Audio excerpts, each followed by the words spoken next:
7 अगस्त 2020 केरल के कोझिकोड में plane crash हुआ। एयरपोर्ट पर लैंड करते वक्त एयर इंडिया एक्सप्रेस का विमान रनवे पर फिसल गया।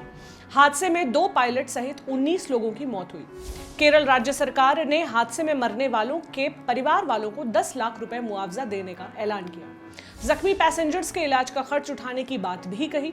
इसके अलावा एयर इंडिया एक्सप्रेस ने अंतरिम मुआवजे का ऐलान किया। मगर ये मुआवजा तय कैसे होता है, मिलता कैसे है? आइए आसान भाषा में जानते हैं, मेरे यानी प्रतीक्षा के साथ। सबसे पहले तो अगर आपका प्लेन क्रैश हो जाता है तो मुआवजा कितना तक हो सकता है? हर चीज को चलाने के कुछ नियम, कायदे और कानून होते हैं। हवाई यात्रा के लिए भी नियम हैं और इन्हीं नियमों में शामिल है विमान हादसे पर मिलने वाले मुआवजे की रकम। पैसेंजर चार्टर के मुताबिक अलग कोई इंटरनेशनल फ्लाइट क्रैश होती है तो मुआवजे के तौर पर एयरलाइन से 1,13,100 SDR या स्पेशल ड्रॉइंग राइट्स तक मिल सकते हैं। अब ये SDR क्या है? SDR को आप एक तरह की ग्लोबल करेंसी कन्वर्टर समझ सकते हैं। ये दुनिया की बड़ी बड़ी करेंसी जैसे अमेरिकन डॉलर, यूरो, पाउंड और जापानी येन की वैल्यू पर डिपेंड करता है। एक SDR 1.41 अमेरिकन डॉलर के बराबर होता है। मान लीजिए 1 अमेरिकी डॉलर की वैल्यू 74.80 रुपए है तो मुआवजा करीब 1.19 करोड़ रुपए तक हो सकता है। यानी हादसा होने पर एयरलाइन को हर एक पैसेंजर को लगभग 1.19 करोड़ रुपए तक देने का नियम है। पहले ये मुआवजा 1 लाख SDR था, मगर भारत में 2016 में इसे बढ़ाकर 1,13,100 SDR कर दिया गया था। इसी तरह फ्लाइट लेट होने और सामान खो जाने वगैरह को लेकर भी मुआवजा मिलता है, मगर कुछ तो जानते ही नहीं है कि वो ऐसी कंडीशन में मुआवजा भी मांग सकते हैं और बाकी कहते हैं कि छोड़ो यार, कौन इस पचड़े में पड़े। ये तो थी इंटरनेशनल फ्लाइट्स की बात। अगर घरेलू फ्लाइट क्रैश हो जाए तो क्या करेंगे? घरेलू फ्लाइट के क्रैश होने पर भी मुआवजा दिया जाता है, मगर हमारे यहाँ ये इंटरनेशनल फ्लाइट की तुलना में काफ़ी कम है। मिनिस्ट्री ऑफ सिविल एविएशन ने 2014 में एक गजट नोटिफिकेशन में ये तय किया था कि विमान हादसे की स्थिति में एयरलाइन पैसेंजर को 20 लाख रुपए तक देगी। आपको ये भी बता दें कि हर फ्लाइट को इंश्योरेंस लेना ज़रूरी होता है। जिस तरह आपको बाइक खरीदने के साथ ही इंश्योरेंस लेना पड़ता है, इसे लिए बिना काम नहीं चलता क्योंकि नियमों के हिसाब से ये ज़रूरी है। ठीक उसी तरह सभी एयरलाइंस को फ्लाइट का इंश्योरेंस कराना ज़रूरी होता है। किसी हादसे की स्थिति में मुआवजे का पैसा यहीं से आता है। सारी की सारी फ्लाइट्स इंश्योर्ड होती हैं, इसके लिए आपको अलग से कुछ नहीं करना होता। हादसा होने पर इंश्योरेंस कंपनी मुआवजे का पैसा देती है।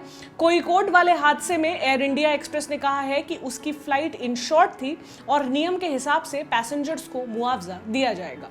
आपने एक चीज और देखी होगी, जब आप ऑनलाइन टिकट बुक करते हैं तो आपने नोटिस किया होगा कि कुछ एक्स्ट्रा पैसे देकर ट्रैवल इंश्योरेंस लेने का भी ऑप्शन आता है। ये आपकी पर्सनल इंश्योरेंस होती है जो आमतौर पर एयरलाइन वाली इंश्योरेंस से कहीं ज्यादा चीजें कवर करती है। घरेलू फ्लाइट पर आप 250 रुपए के आसपास का एक्स्ट्रा पेमेंट देकर पर्सनल इंश्योरेंस ले सकते हैं, मगर इंटरनेशनल फ्लाइट के लिए इंश्योरेंस दिन के हिसाब से पड़ता है। क्यों? क्योंकि ये वाली इंश्योरेंस आपकी फ्लाइट कवर करने के साथ साथ विदेश में आपके रहने तक का कवर देती है। हाँ, इसकी लिमिट भी होती है। हमने जब इंश्योरेंस के नियम कायदे देखे तो 182 दिन की लिमिट पाई। ये लिमिट अलग अलग कंपनियों के लिए ऊपर नीचे भी हो सकती है। ललन टॉप के मित्र प्रसून लाइल ट्रैवल इंडस्ट्री में कई साल से काम कर रहे हैं। इन्होंने हमें बताया एयरलाइंस की इंश्योरेंस से मुआवजा क्लेम करना मुश्किल होता है। अगर टिकट बुक करते टाइम अपना पर्सनल इंश्योरेंस लेते हो तो क्लेम करने में आसानी होती है। ऊपर से आपको एक्स्ट्रा बेनिफिट भी मिलते हैं। इंटरनेशनल फ्लाइट के लिए तो पर्सनल इंश्योरेंस और भी ज्यादा प्रेफर की जाती है। अब सवाल ये कि क्या सारे देश इतना ही मुआवजा देते हैं? पहले दुनिया भर की एयरलाइंस 1929 के वॉर्सो कन्वेंशन के नियमों को फॉलो करती थी। हादसे वगैरह में मुआवजे की रकम भी यहीं पर तय हुई थी। फिर 1999 में इसकी जगह मॉन्ट्रियल कन्वेंशन ने ले ली। इस कन्वेंशन से पहले 2003 में, फिर 2009 में मुआवजे की रकम को बढ़ाया गया। इंटरनेशनल सिविल एविएशन ऑर्गेनाइजेशन के सदस्य देशों ने इसी को आधार बनाकर अपने अपने देशों के हवाई यात्रा वाले नियमों में मुआवजा रखा है, मगर कुछ देश ऐसे भी हैं जिन्होंने इसे लागू नहीं किया है और कुछ देश ऐसे भी हैं जिन्होंने मुआवजे की रकम को कम रखा हुआ है। भारत ने इस पर दस्तखत कर रखे हैं, इसलिए यहाँ पर इसी के हिसाब से मुआवजा मिलता है, मगर घरेलू फ्लाइट के मामले में इंडिया ने मुआवजे की रकम को कम कर रखा है। क्या लोग ज्यादा मुआवजा भी क्लेम कर सकते हैं? प्लेन क्रैश होने की हालत में पैसेंजर का हक है 1,13,100 SDR या फिर 1.19 करोड़ रुपए। एयरलाइंस को यह रकम देनी होती है। अगर किसी पैसेंजर को लगता है कि उसके नुकसान के हिसाब से ये रकम कम है तो वो ज्यादा पैसे की भी डिमांड कर सकता है, मगर SDR से ऊपर के क्लेम को एयरलाइंस चुनौती दे सकती है। मामला कोर्ट में जाएगा, तब कोर्ट तय करेगा कि पैसेंजर को SDR से ऊपर मुआवजा मिलना चाहिए या नहीं। अब ये मुआवजा मिलने में कितनी कठिनाई या आसानी होती है? कभी कभी ऐसा होता है कि मुआवजे की रकम उठाने में पसीने छूट जाते हैं। 2010 में मंगलुरु में हुए प्लेन क्रैश में घायल हुए पैसेंजर्स को अभी तक पूरा मुआवजा नहीं मिला है।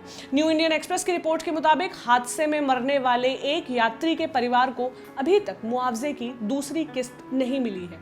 इसके लिए उन्होंने कोर्ट का दरवाजा खटखटाया, पर मामला अभी सुप्रीम कोर्ट में अटका हुआ है। इसी हादसे के किसी विक्टिम को 30-40 लाख रुपए मिले हैं तो कुछ को 3 करोड़ रुपए तक का मुआवजा मिल चुका है। अब इस हादसे के लिए एयर इंडिया एक्सप्रेस कितना पैसा देगी? मॉन्ट्रियल कन्वेंशन और इस पर बनाए गए इंडिया के नियमों के हिसाब से कोझिकोड विमान हादसे में मुआवजा 1.19 करोड़ रुपए होना चाहिए, मगर फिलहाल एयर इंडिया एक्सप्रेस ने अंतरिम मुआवजे का ऐलान किया है, यानी कुछ रकम टेम्पररी तौर पर दी जा रही है और बाकी की बाद में दी जाएगी। एयरलाइंस ने इस हादसे में मामूली तौर पर जख्मी हुए लोगों को 50,000 रुपए और गंभीर रूप से जख्मी हुए लोगों को 2 लाख रुपए देने की बात कही है।